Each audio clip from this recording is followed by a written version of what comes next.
Hello students, हम लोग chemistry पढ़ रहे थे चैप्टर नंबर 1 क्लास 11 का मैटर का, है ना। Is matter around us pure, है ना, चैप्टर का नाम है आपका। तो हम लोग ऑलरेडी मिक्सचर तक पढ़ लिए थे। आज हम लोग क्लासिफिकेशन ऑफ मैटर पढ़ेंगे, है ना।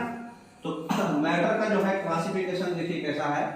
मतलब जो है मैटर को दो तरीके से क्लासिफाई करते हैं हम लोग, एक फिजिकल क्लासिफिकेशन और एक केमिकल क्लासिफिकेशन। फिजिकली जो है मैटर को हम लोग सॉलिड, लिक्विड और गैस में डिवाइड करते हैं, जो आप पढ़े आज कल पढ़ लिए थे। और केमिकली जो है प्योर सबस्टांस और मिक्सचर्स में डिवाइड करते हैं। प्योर सबस्टांस में आपका था एलिमेंट्स और कंपाउंड्स, और मिक्सचर्स में है आपका होमोजेनियस मिक्सचर और हेटेरोजेनियस मिक्सचर। आप पढ़ चुके हो सब कुछ, है ना। और कंपाउंड्स में है इनऑर्गेनिक कंपाउंड्स और ऑर्गेनिक कंपाउंड। जिस कंपाउंड्स में कार्बन और ऑक्सीजन रहेगा उसको क्या बोलेंगे? Organic compounds. और जिस कंपाउंड्स में ये दोनों के अलावा कुछ और भी रहे या फिर ना रहे उसको क्या बोलेंगे? Inorganic compounds. कार्बन और ऑक्सीजन रहा तो ऑर्गेनिक कंपाउंड्स या हाइड्रोजन, है ना। इसके अलावा कुछ और रहा तो इनऑर्गेनिक कंपाउंड्स। लेकिन कार्बन और हाइड्रोजन रहा तो सिर्फ और सिर्फ कार्बन हाइड्रोजन रहा तो ऑर्गेनिक, है ना। तो ये कंपाउंड्स है। अब हम लोग जो है आगे पढ़ेंगे इसके, ठीक है। ऑलरेडी इतना हम लोग पढ़ चुके हैं, ठीक है। देखिए नेक्स्ट, तो हम लोग प्योर सब्सटेंस पढ़ चुके, एटम्स, मॉलिक्यूल्स, है ना। नेक्स्ट फिर कंपाउंड्स भी पढ़ लिए कि फिक्स प्रोपोर्शन में रहता है। नेक्स्ट फिर हम लोग कंपाउंड पढ़ लिए कि भाई प्रॉपर्टी अलग होता है, मतलब बाप का प्रॉपर्टी बेटे की प्रॉपर्टी मैच नहीं करेगा, है ना, जिसे मिल के बना है वो। नेक्स्ट फिर सब हम लोग क्वेश्चन भी लगा लिए थे कल, है ना। देखिए आओ नेक्स्ट, आपको रिवीजन के लिए ऐसे ही दिखा दे रहा हूँ, ठीक है ना। मिक्सचर भी पढ़ लिए थे हम लोग, इम्प्योर सब्सटेंस में मिक्सचर भी पढ़ लिए थे।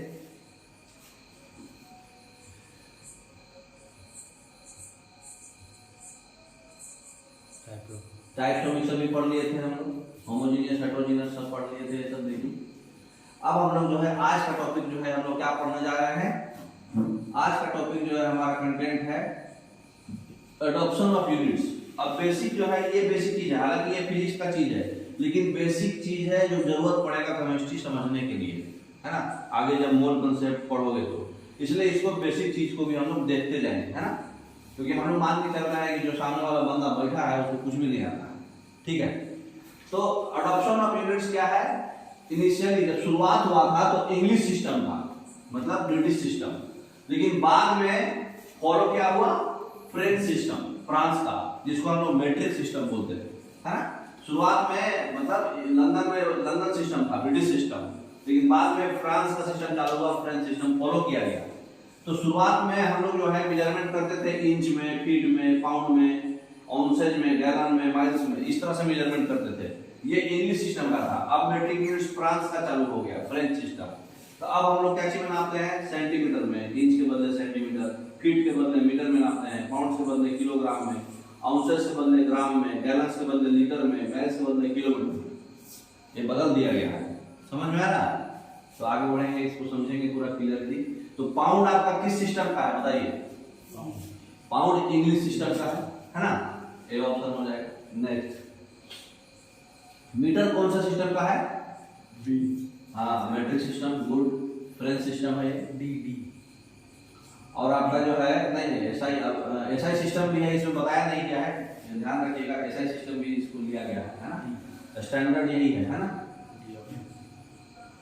नेक्स्ट अब देखिए एक है इंटरनेशनल सिस्टम। अब देखिए मतलब ब्रिटिश वाला बोलेगा कि मेरा फॉलो करो, फ्रांस वाला बोलेगा मेरा फॉलो करो, आपस में लड़ने लगेगा। तो इसके बदले क्या किया गया? एक इंटरनेशनल सिस्टम चला गया कि भाई तुम पूरे ऑल ओवर वर्ल्ड में ये फॉलो हो, है ना।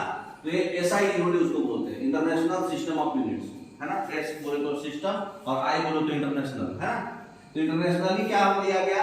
लेंथ को दिया गया सिंबल एल, है ना। जो सारे 7 बेसिक यूनिट्स है जो आप डायमेंशनल एनालिसिस में हम आपको बता चुके हैं, है ना।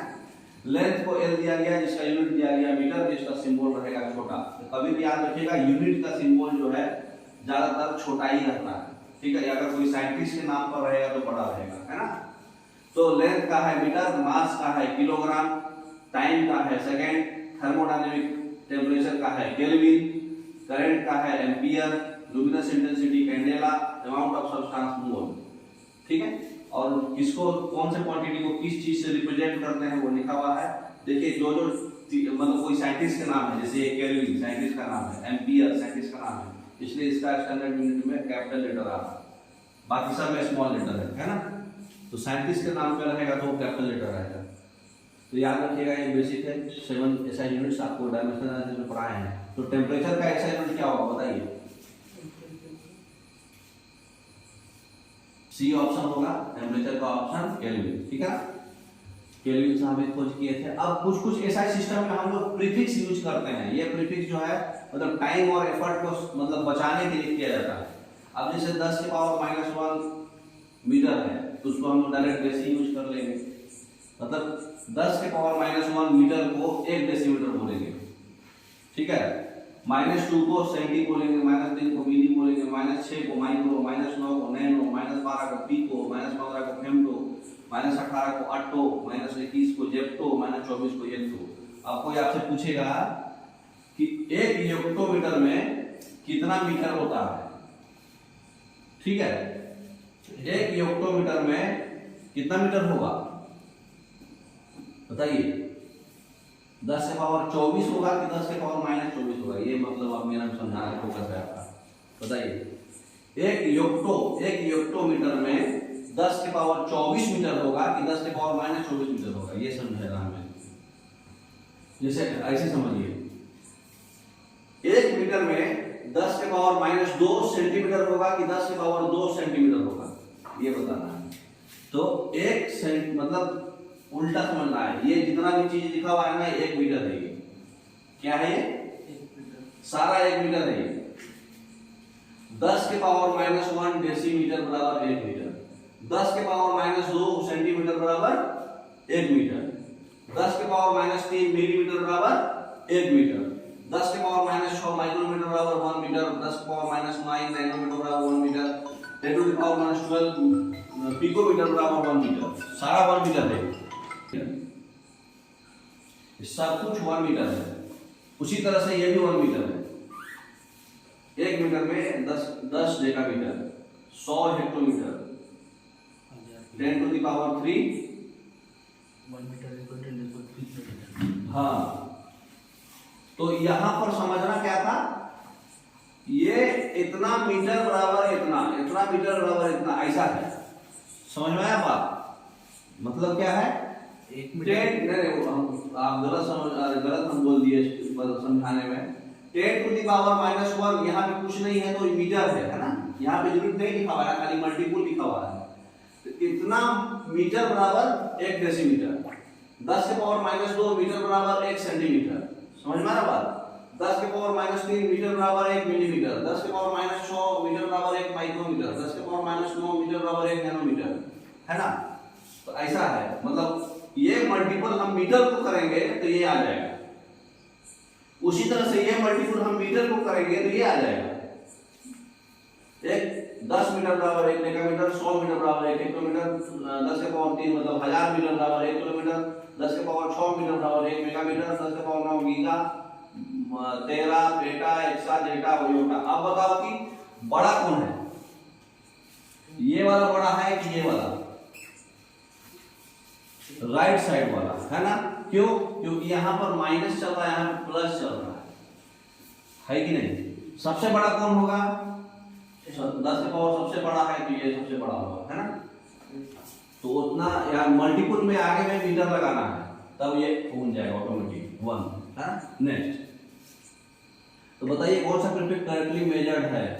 नैनो में 10 के पावर -9 मीटर, माइक्रो में 10 के पावर -6 मीटर, कौन सा सही है? मेगा में 10 के पावर 6, किलो में 10 के पावर 3। अभी उसमें से देखिए चार्ट में ये पहला ऑप्शन जो है आपका बिल्कुल ही सही है ना। माइक्रो में 10 के पावर 6 था, है ना। माइक्रो 10 के पावर -6 है ना, लेकिन दूसरे ऑप्शन में -5 दिया है, तो ये गलत हो गया। तो पहला सही है ना। अब देखिए वेट, मास और वेट का केजी, ग्राम, मिलीग्राम। केजी किलोग्राम है तो 10 के पावर 3 होगा, ग्राम में मिलीग्राम में 10 के पावर 6 हो जाएगा, माइक्रो में 10 के पावर 9 हो जाएगा। 3 3 3 बढ़ गया, है ना।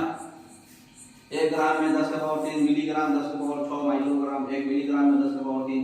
मतलब ये वाला आपस में देखिए नहीं किया है। ये 1 था तो ये 3 है 10 का, और ये 6 है तो ये 9 है। अब सिर्फ इसको 1 बनाया, ठीक है, तो ये 3 हो जाएगा। ये आपस का डिफरेंस खाली घट गया, 6 में से 3 गया 3, 9 में से 6 गया 3, इस तरह से। अगर यहाँ से चालू करेंगे तो यहाँ पे 3 6 9 करेंगे, हर एक में 3 3 3 बढ़ाना था, ठीक। तो ये याद रखिएगा, बेसिक यूनिट है। नेक्स्ट अब आ जाइए डेंसिटी कैसे नापते हैं। तो डेंसिटी इक्वल टू होता है मास पर यूनिट वॉल्यूम। तो डेंसिटी का ऐसा यूनिट लगाएंगे तो मास का होता है केजी, वॉल्यूम का होता है मीटर क्यूब। डेंसिटी का यूनिट क्या हो जाएगा, केजी पर मीटर क्यूब, है ना। नेक्स्ट तो क्वेश्चन बताइए, 500 लीटर है वॉल्यूम, मास है 2000 केजी, तो डेंसिटी कितना होगा बताइए। डेंसिटी इक्वल टू क्या होता है, मास बाई वॉल्यूम। मास है आपका 2000 केजी, वॉल्यूम है आपका 500 लीटर है, मीटर क्यूब में करिएगा तो 1000 से भागा देना पड़ेगा, है ना। तो 1000 से भागा इसी में हम दे देते हैं डायरेक्ट। क्या किया जाए बोलिए,